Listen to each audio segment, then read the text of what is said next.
All right, with that said, we're going to move forward here and we're going to start getting into the meat of the topic. I want to tell you something. I had a little chuckle. Last month, I taught the PCEP exam. And if you go to the web and you look at the 10 most worthless certifications to take, the PCEP is one of them. And so one of the guys, he questioned me about that. He says, "Why are you teaching this? Because this is a worthless certification."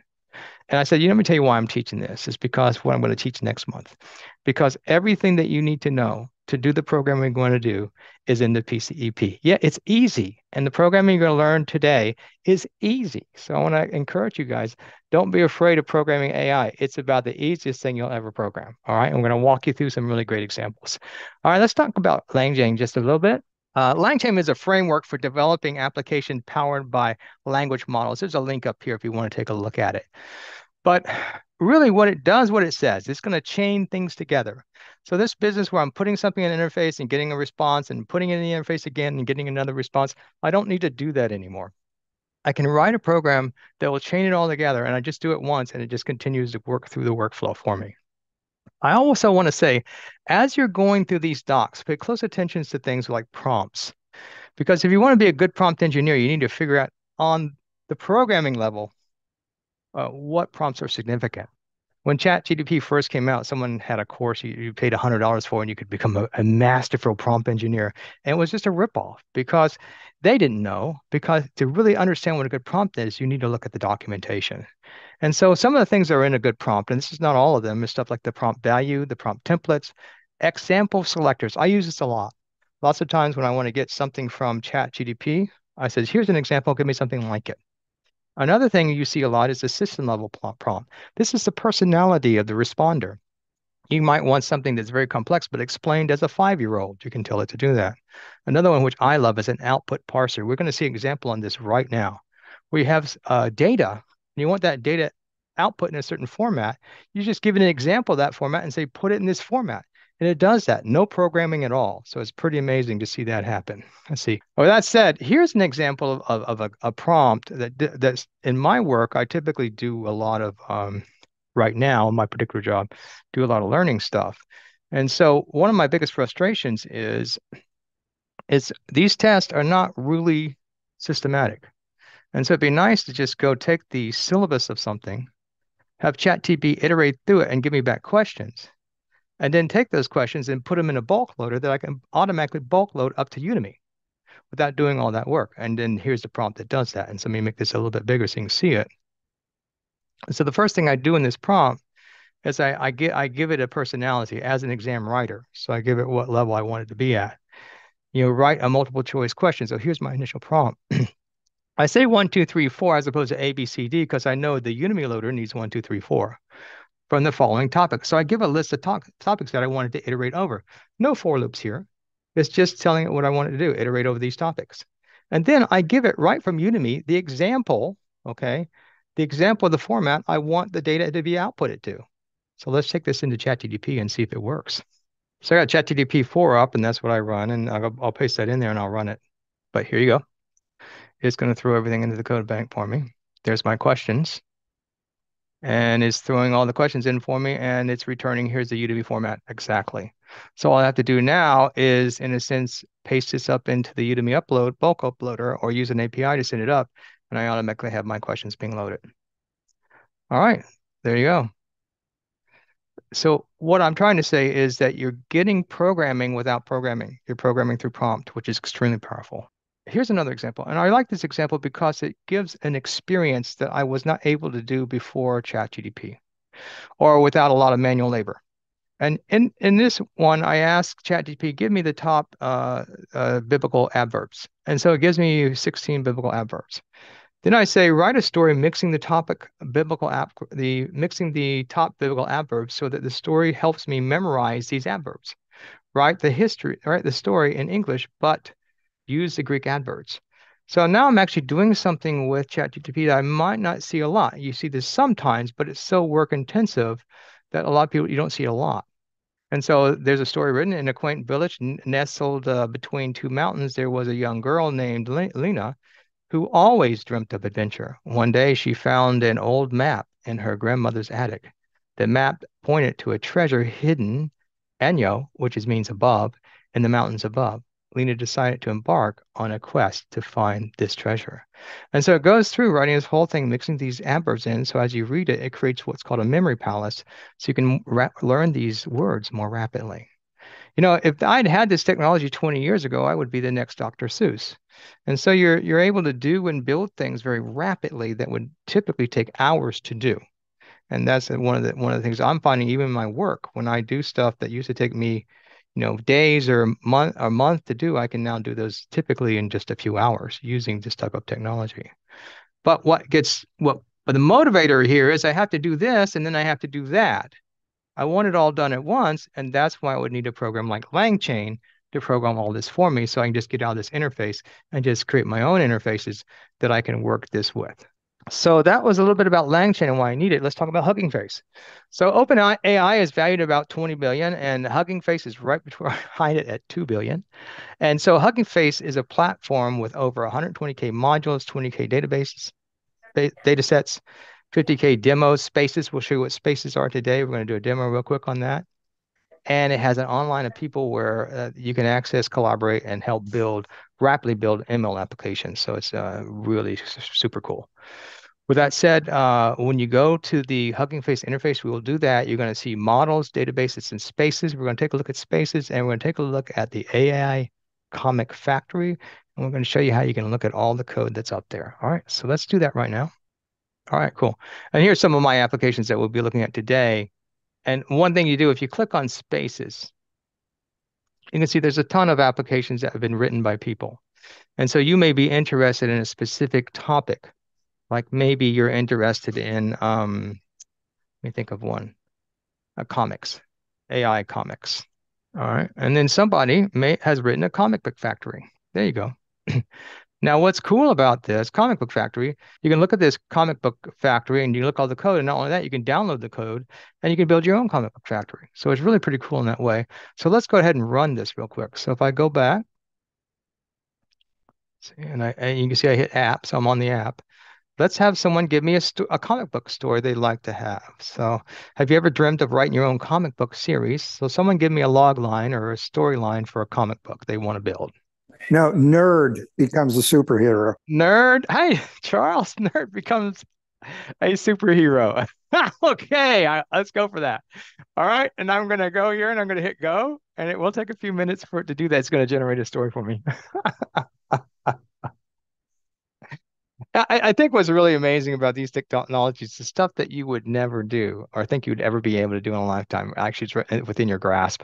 I have a lot of interns that are designers, and they thought they would never be programmers. And now with these type of technologies, they can actually program, which is pretty cool.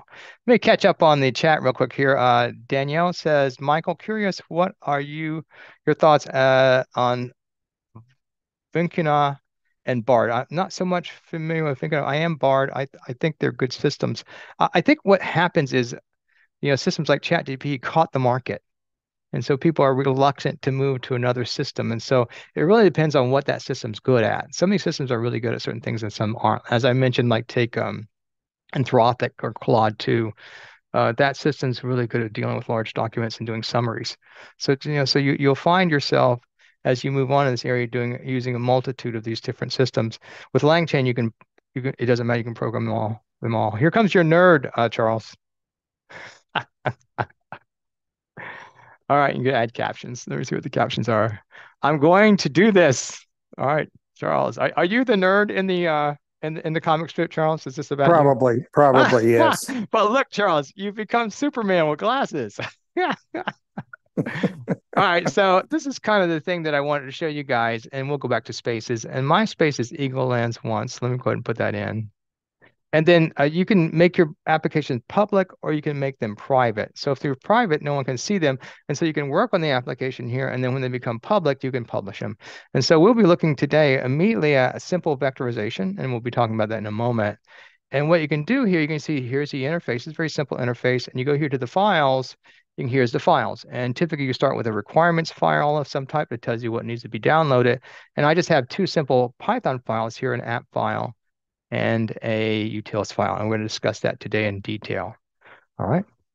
So The thing about it is you have the links. You can go here and you can download the files, and you can clone the files and build your own. And that's what makes this so powerful. And they're just like, thousands of examples of what people have been coding and working with. And when you put your files up here, you drag and drop them up here, it immediately builds your project. So it really is pretty, it's kind of like it's just a sports arena for AI programmers. It's pretty cool.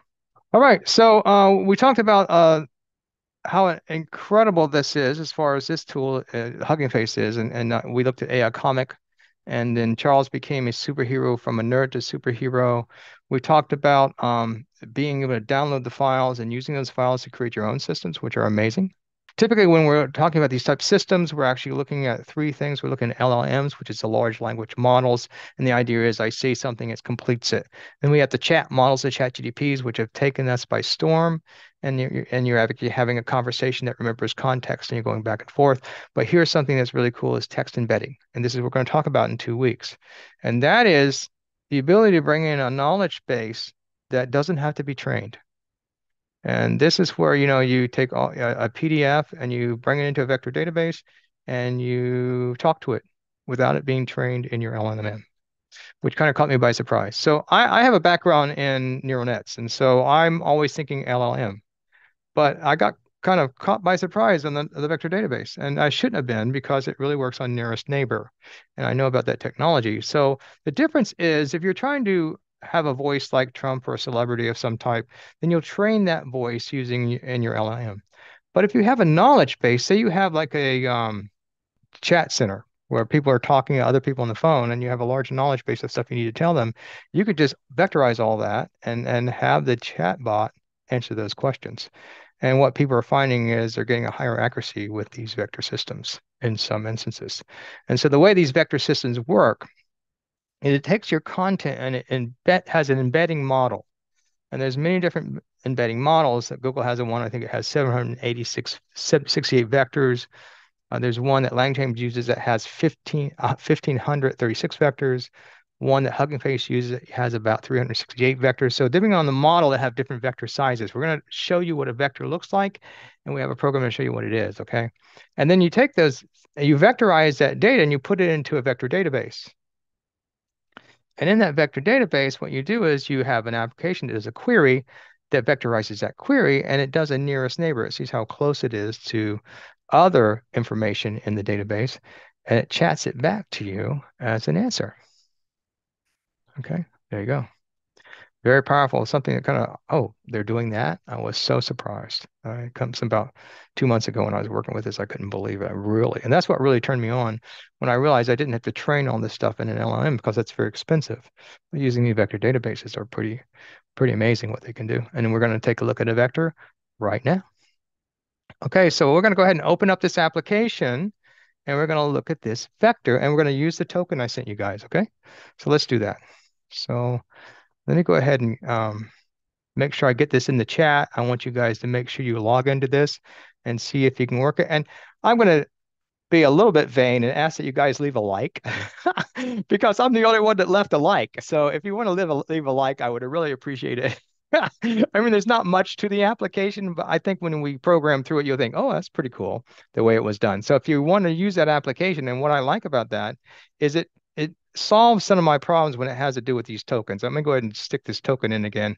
So you'll need this token to run the application, okay? And you can see over in the side, it has a place for the token. So I'm going to paste that token in. There you go. And now that token's in there, I can hit generate vector. So let's put something in here. My name is Mike. All right, and generate the vector. And there's the vector. So if you open that up, you can see there's all these numbers. And so basically each one of these vectors, there's 1,536. Each one of these embeddings has 18 numbers. Okay, that's extremely important. If you multiply 18 times 1,536, you get about a little over 72,000. So the number of vectors that can exist in this space is 10 to the 72,000's power. That's huge. That's a beyond astronomical number. And so that's kind of the large data set of files that you're dealing with. Now, all of you have is a letter A, right? And you vectorize that, you can see that is a lot of data for for uh, for just the letter A. So you can see why people didn't start off creating computers like this. We didn't have the computing power to have such a sparse space, right? So that's one of the reasons why we started off with zeros and ones as opposed to you know multidimensional data vector spaces. One of the problems I'm trying to solve is the use of this token. Now, it turns out if you go to settings, you can actually put this token in Hugging Face. They say I have a place where you can actually put secrets in. Let me see. There it is. So if you wanted to add this secret into LangChain, excuse me, into Hugging Face, you could do that, and you could keep it stored there. The problem with that is, once again, this is what? This is probably a shared server somewhere, so potentially someone could get access to that. And I'm going to have the same thing too. And when I program this in Colab, essentially someone could get access to it. So by creating this interface entry right here, I avoid having to have my token, stored somewhere on a shared service that someone might access. Okay. All right. With that said, we're going to take a look at the simple code first and how to program this stuff, and then we're going to get more complex as we move along today. All right, when it comes to programming this stuff, let me bring the screen up and move some of these out of the way. When it comes to programming this stuff, there's actually about 6 or 7 ways you can program this. You can use Colab or Jupyter Notebook. You can use Visual Studio or PyCharm. You can use Hugging Face, or you can also use Replit. Some guys have probably used Replit, and there's probably more other ways to do this. But the three we're going to look at today is Colab, PyCharm, and Hugging Face. All right. So with that said, one thing you're going to need to do is if you start doing this on your own, as opposed to me giving you a key, which I will erase at the end of this meeting, you're going to have to go get your own API key. So let's show you how to do that. With OpenAI, you want to go to OpenAI and then you want to log in. And when you log in, you're going to go to API. And when you go to API, then you're going to go to personal. And under personal, you're going to see view API keys. They're right in front of me. And when you do that, here's all your API keys. So this is the one I'm using today is the AWS Meetup. I named it so I know which one it is because I'm gonna trash it at the end of this meeting. But then you just create a key. And so you might give it a name like key name. And then you're gonna create the secret. Now, this is the only time you're gonna see the secret. And as soon as you get off this, you're done. You won't be able to see it again. Okay. And so I'm done, and I make sure you copy it and put it where you need to put it. We'll go ahead and trash this key. So see, I'm going to revoke this, and it's gone. Okay, cool. Now also, you can look at your billing. Okay, and what you want to do is set a billing limit. Okay, so you have usage limits, and I set mine a soft limit of $5 and a limit of 10. I've been using this service for about a month and a half. I've only spent 41 cents. So it's relatively cheap, and I've been cranking it. So but you don't want to do a lot of vector database cranking. That's going to bring that charge up. But just be aware that it's not expensive. Okay, it's just pennies. Especially if you're just playing around, it's great to get. Okay, so that's how you get your API key. Okay, so really what we're going to do is talk about this vectorization program, and it's actually a very, very simple program. All that really, and it's really just a handful of code. So let me bring this up real quick so you can see it. And in this vectorization code, all I'm going to do is install LangChain. I'm going to install OpenAI. I'm going to install a tick token that allows me to tokenize. Then I'm going to do an import OS, and that allows me to get a hold of my environment variables, which allows me to import my token. And then I'm going to go from LangChain embeddings, import embeddings, and that's what I'm going to use to embed the model. Now I call that embeddings. Now I'm going to create my text. Hey, what do I want to embed? And I'll go text embeddings equals embedding query embedding. So it's going to use that to create embed queries. Going to use that to create the text embedding. That's that long vector that you see at the bottom. And I'm going to print that out. Okay.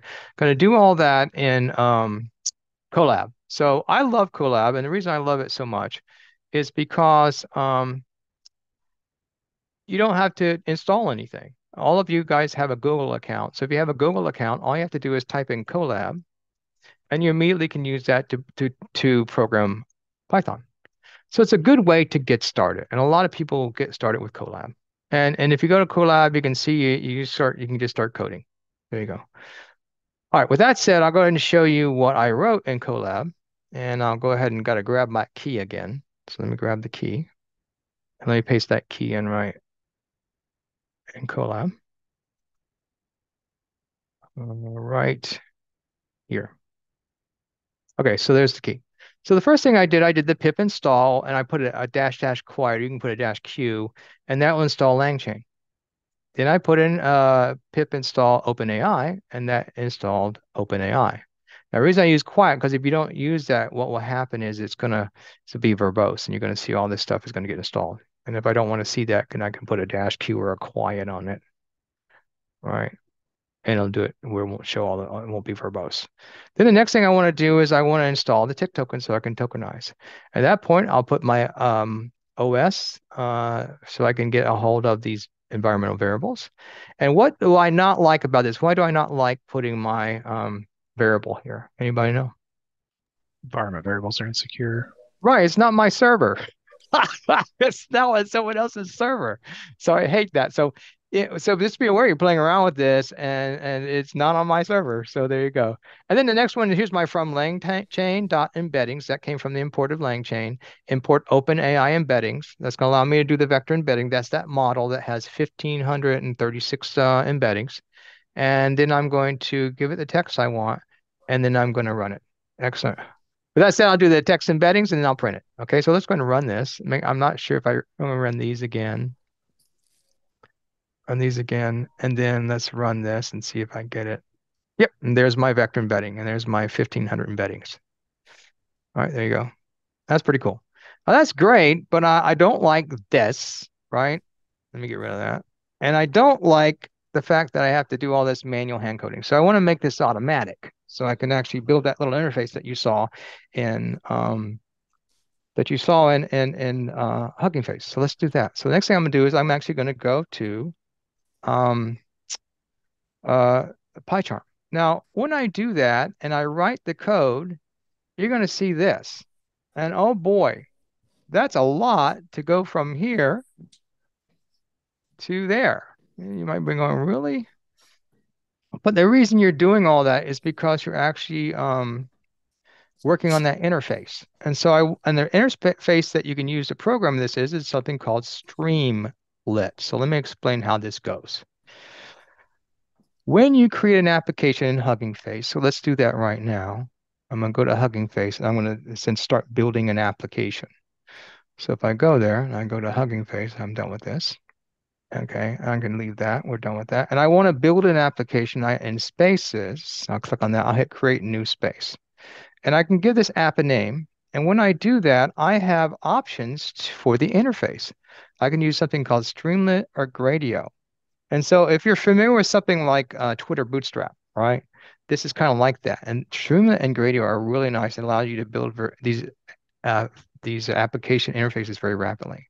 In addition, there's a Docker, which has a number of probably packaged environments that a lot of people might be using, like Shiny Python or Livebook or AutoTrain. If you use those, you'll recognize those. And something I'm excited about is Static, which has nothing in it, right? But if you've done a lot of like JavaScript interactive programming, then you'll realize that, oh, I can put some 3D stuff in there. And there's a reason for doing that. And might be able to talk about that a little bit today or next time. And then you can check this space as private or public. I would use private as you're building. And then when you're ready, you can release it publicly. Okay. So that's kind of some of the interfaces that you can use to program. Today, we're going to use Streamlit. And that's where all that came from. So let's go back to the presentation. And now I'll tell you what I'm going to do. What I want to do is before I even start programming, I want to explain the interface to you and you can see where all this code's coming from. But before I do that, let me make one mention of this file right here is requirements text. You want to build this in your PyCharm because you're going to transfer this file directly to Hugging Face. And when Hugging Face sees this requirements text, it's immediately going to do a pip install on all these packages. Okay. With that said, let's talk about the interface. Okay, with that said, let's talk about the interface a little bit. When the first thing you're going to see in the code is import Streamlit as ST. ST is your alias. And so when you ever see ST, you should immediately think Streamlit or interface. Okay, I'm going to use this to build the interface. Now, it's really easy to understand. So the first thing you see is ST, that's your Streamlit sidebar title. So there's your title, and I just put a graphic in it, put a little key. And the next thing you're going to see here is st sidebar dot text input. That's going to be an input box, and I have type equals password. That's where you get that little eyeball that you can click on that. It'll show the password or not show the password. And then at the bottom, I've got some markdown right here, and I got ST sidebar markdown, and that's just text that's going to go below that box. And I have one stacked over the other, so they're all stacked in a line. And since it's a sidebar, it stacks one over the other. Additionally, I've got this state variable, a session state variable that's going to store that API key. So when I type the API key, it's going to be stored in there, and I can move that around the application. Okay, so that's the sidebar of the application. So here in the middle, over here is the rest of the application, and that's going to be my prompt, and that's the main thing. That's what I'm going to type the whatever I want to be vectorized into that prompt, and that's st text input, just another textbook box. And I have a saying here: please add some text to vectorize, and you see it says please add some text to vectorize, and the key equals prompt. Cool. Now below that is a button, so you can see right here, st button. That's pretty easy. Generate a vector for me. So when I click that button, it's going to generate a vector. It's going to run the text embedding the generate vector function. I have a little markdown to make that button change color when I do a rollover. Okay, so I set a style using markdown to do a rollover. And that's where a lot of that code comes from, is just in a sense building this interface. And you're going to see this interface again in our next application, but I'm only going to add one thing to it. So now you understand all this code. So let's kind of build this in PyCharm. Now you may do this different than I'm about to do it, and that's okay. But I'm going to do it using a few commands I have right here. Okay. All right, with that said, let's bring up PyCharm and build this out. So with that said, what I'm going to do is I'm going to create a new project. So I'm going to go File, New Project, and I'm going to just call it Example. We'll call it Example 12, Meetup, Vector.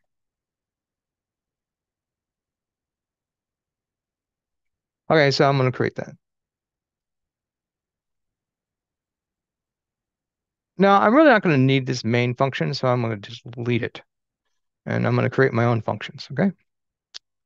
All right, with that said. And the two functions I'm going to create is going to be an app function, so app py, right? That's a Python, and a util function. So that's going to do the vectorization for me. Utils.py. Cool. And then I'm going to create a requirements text file, right?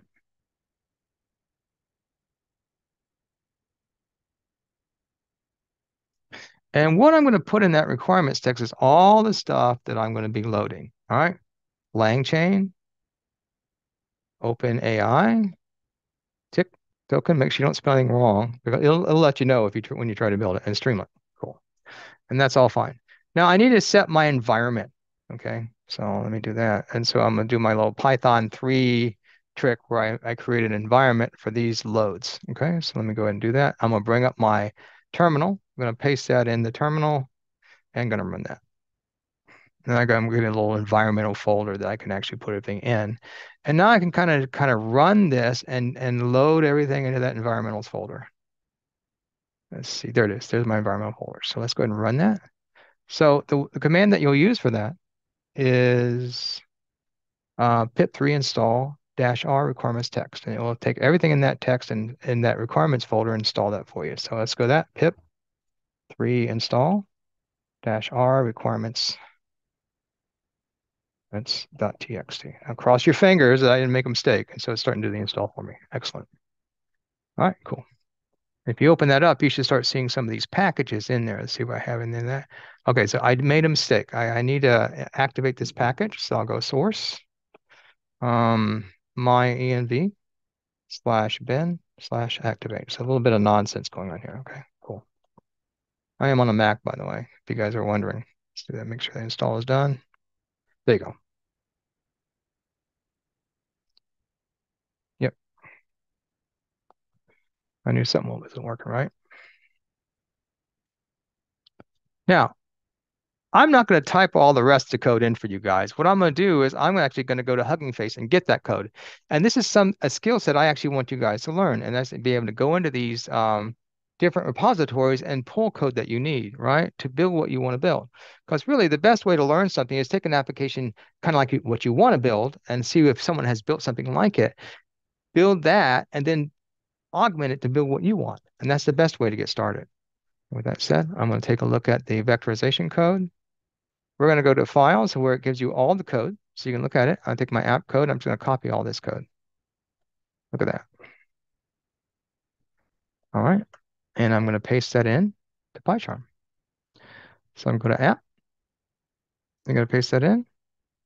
There you go. And if you look through this app code, you're going to see here's the markdown that I talked about that changes the color of the button. Here's that title button, vector creator. And here's all your sidebar expressions and that we looked at. And here's your API key. So you're recognizing a lot of this code is pretty much all that interface programming. And here's your submit button. And submit button says if the API key is there, then run the vector embedding program. And the vector embedding is the generate vector, which is in the utils program. So I need to put the utils code there. So I can do that vector embedding for me. So I'll go to Hugging Face and I'll grab that utils code. All right. And let's just grab that. It's really short code. And all it does is uses that OpenAI embeddings. And let's paste that in. And we'll go ahead and say, oh, well, I think this is pretty cool. I want to run this and see if it works. So the way you run this is you type in Streamlit run API.py, cross your fingers. And let's see if it ran. And there you go. There it is. Localhost 8501 is running. And so now let's paste in my token and see if indeed that it worked. Paste the token in there. And now I want to say, okay, Mike Lively. Let's go ahead and just tokenize my name. Cross your fingers. It's running. Oh, there it is. It worked. I love it when programs work. You know, the demo gods are being nice to me today. So there you go. It's really that easy to program these applications. It's not difficult at all. Now, with that said, I want to build this in Hugging Space now. Could All you right, show and me the top? Could you show me the top of your app py file? I sure can. Thanks for asking, Charles. You got the top. There you go. Import ST and from utils import generator Cool. vector. Thanks. Yeah, that's what you were looking for, right? That was exactly what I was looking for. Yeah. Thanks. So you have this utils function. I'm glad you brought that up. You need to import that utils function so the generator vector can work on the in the app. And here's your Streamlit and ST. That's your alias for all your interfaces. So whenever you see an ST in here, as I explained earlier, that's an interface. And it just shows you how beautifully easy. I mean, this is super easy to build these interfaces. If you've ever built interfaces before in other programs, you're going to go, wow, this is really simple. So I just want to let you guys know that this is easy stuff. Okay. With that said, um, the program ran, so that's good. I want to put it in Hugging Face. How do I do that? It's really easy. So let's go ahead and so I like to work things out in PyCharm, and then I like to move them to Hugging Face. That's kind of my workflow. And if I'm doing some basic stuff, or someone has an example in Colab or Jupyter Notebook, I'll work it out in Colab and I'll move it to PyCharm and I'll move it to Hugging Space. So let's move this to Hugging Space. All right, cool. So what we're going to do is we're going to bring up Hugging Space. We are going to create a new program. So we'll go to Spaces, create new, meetup, example 12, meetup, vectorize. And then what we're going to do is we're going to go to private because I want to see this. I'm going to choose Streamlit. Okay. And then I'll create space. Now I'm going to go to files. And what I'm going to do is I'm going to go upload files. So I'm actually going to drag the files over. And then what will happen is that Hugging Face will build everything for me automatically. So I need to go file, open. I'm going to find this. Right. And then I think I remember what I named this.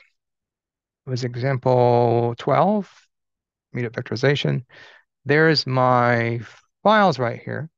So what I'm going to do, let me go back to my Hugging Space. I'm going to drag the required files over. And I'm going to drag them and drop them onto this interface. Cool. I believe that's the 3 I need. And then I'm going to do a commit So just like a GitLab, if you've ever run it before, it's automatically now going to start building those files. See, it's building those files for me right now.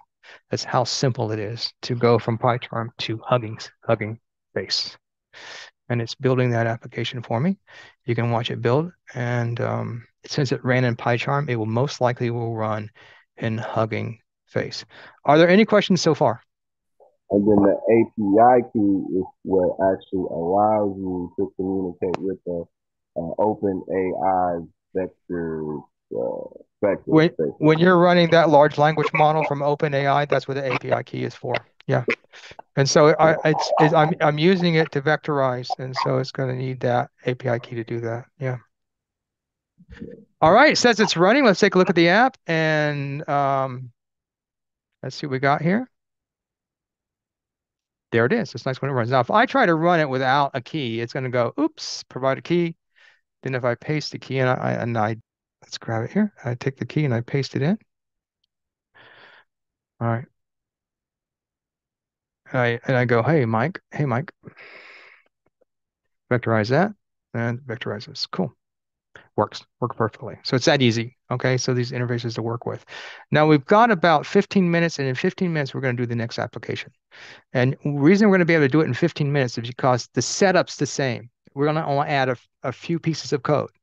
And that's what you want to do. You work through an example like this, you figure it out, and then you build on it. And you build something more complicated, and you learn something new, and you build something more complicated. And that's how you want to work this. And so the next example we're going to do, let's go to our PowerPoint. We're going to build a logline creator. So if you're like hear about the strikes that are going on in Hollywood, AI is part of that. It's because AI is doing a lot of this heavy lifting now when it comes to writing. And so what as a writer, I do some writing in my job, is that sometimes I have an idea, but I don't really have a title or I don't really have a storyline for it. I can get ChatGPT to create that storyline for me. Now, what's different about this program that you wrote previously and this one here is all I'm doing is creating a creativity slider. You see that? And from that creativity slider, I can choose what's called a temperature. If the temperature is 0, it's not going to be very creative.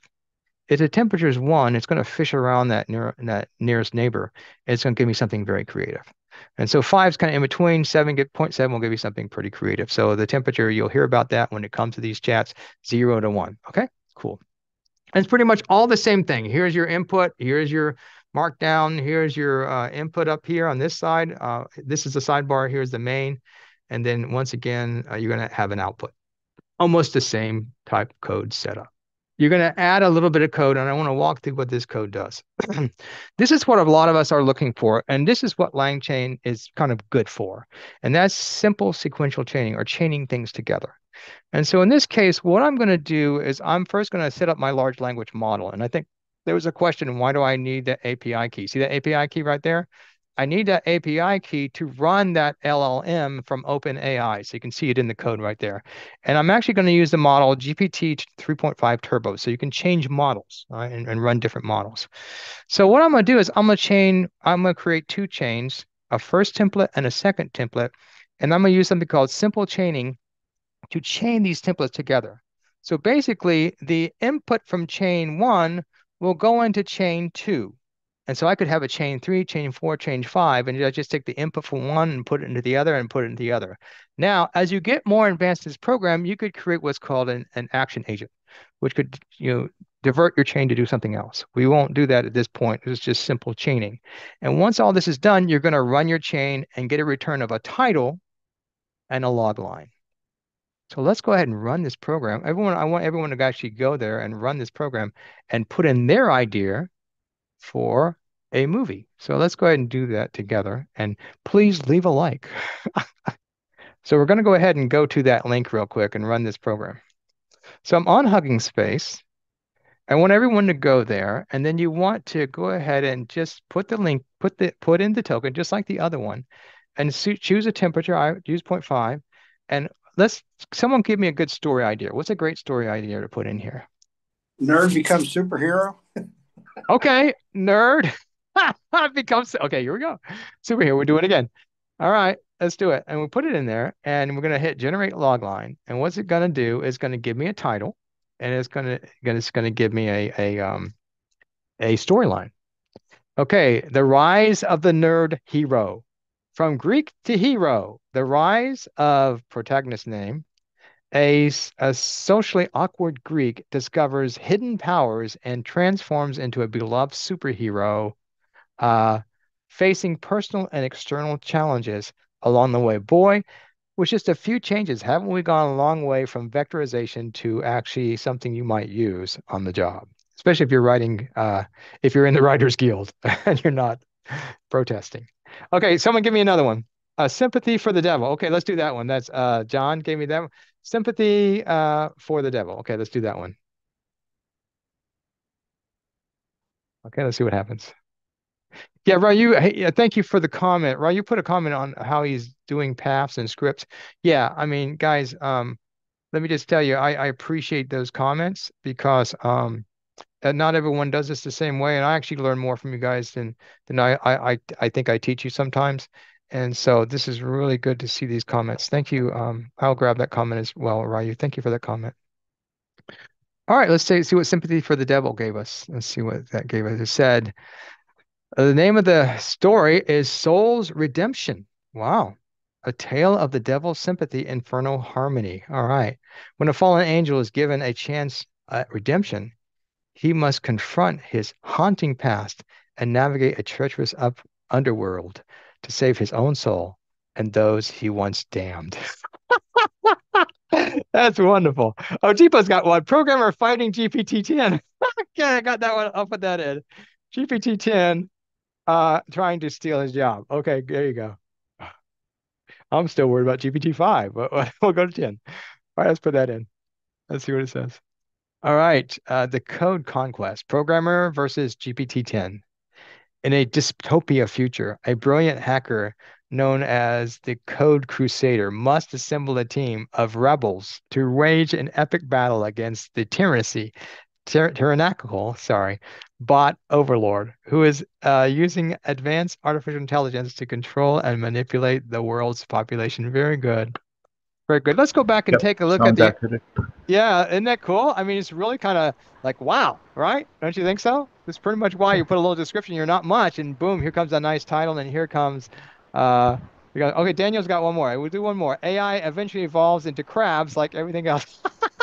Okay, Daniel, I'll put that's what this will be the last one, and then we'll go back and take a look at the code. Okay, let's put this in. Thank you, Daniel, for your, let's see what it says. All right, uh, crab, cravolution. The rise of AI crustaceans. In a world tethering on the brink of technological revolution, a brilliant scientist accidentally merges artificial intelligence with crustacean DNA, resulting in a chaotic convergence where a super intelligent AI takes the form of a crab,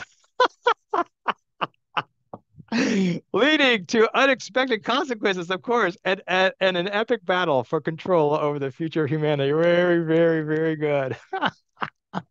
All right, let's take a look at the code real quick and we'll wrap this thing up. All right. So it's pretty much the same of what I showed you. Well, let's go get out of vectorization. Let me go back to the code to this particular code base. Give me a second.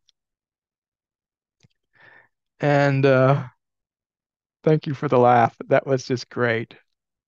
Let's see here. Logline creator right here. We'll go here. Charles, do you have any more questions? So, I mean, I know you do a lot of Python programming. Any questions? No. Make your stuff is making sense to me. So this is pretty much set up the exact same way. You got an app one and you got a utils. And what the utils is going to do is going to do that whole chaining for you.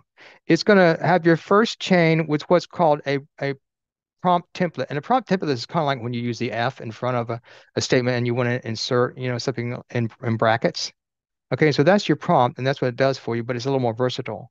And you're going to run it once to get that title. And once you're going to do that, you do your second template, and you do the same thing, prompt template, same type of programming over again. And you're going to take the first one, which has been run, and you put it in as the input to the next one. And you could keep chaining these together. So it does one after another. It grabs that title, and for that title, it creates the log line. So from the description, you get the title, And from the title, you get the log line. And you can see how incredibly useful this would be for me because I have all these processes I'm doing with ChatGPT where I have to type something in, I get the results. I type something else in, I put the results. I type something else in, I get results. I could just use a simple chain like this. And so this code, you should take it and modify it to do what you need to do. And if you go back to the app, what you have in the app, kind of the same type thing. You have this rollover for the button. You have your title, log creator. Then you have all your sidebar stuff, which we discussed. Then you have your prompt where you type in your description. You have your creativity slider here. And then what you're doing in your function, you're putting your prompt, your creativity, and your session state key. And then when that is successful, it will print everything out for you, your log line. And that's really all there is to the program. And we did all that in an hour and a half. Now, are there any questions to this before I get to my last topic? And then, sorry, how hard would it be to add another parameter other than creativity? Like you Oh just had no, no, creativity as no. one. You can just keep adding and adding. It just depends what Okay. what will be received. You know, it just has to be on the other side. And you can stack up as many prompts as you want, which would be, you know, and as many, excuse me, as many templates as you want. So, and all you have to do is go to LangChain and look at the documentation. So if you go to LangChain, so if you grab this and let me show you, and you go to LangChain and go, let me bring up my, just go, put this in, LangChain, and then the documentation will come up and you can actually go there and learn more about the sequential LangChain or simple, here it is, simple sequence chaining. And it'll give you examples on how to do that. And then if you go to Hugging Face, they'll probably have tons of examples there on how to do that as well. So it's really easy to learn and there's a lot of examples out there. And what you want to do is try to just start off with simple code, start writing simple code. Look at my example. I gave you, you know, you can just download these and grab the code and start building and modifying and changing until it makes sense. Yeah. Good question. Have you another question? Thank you.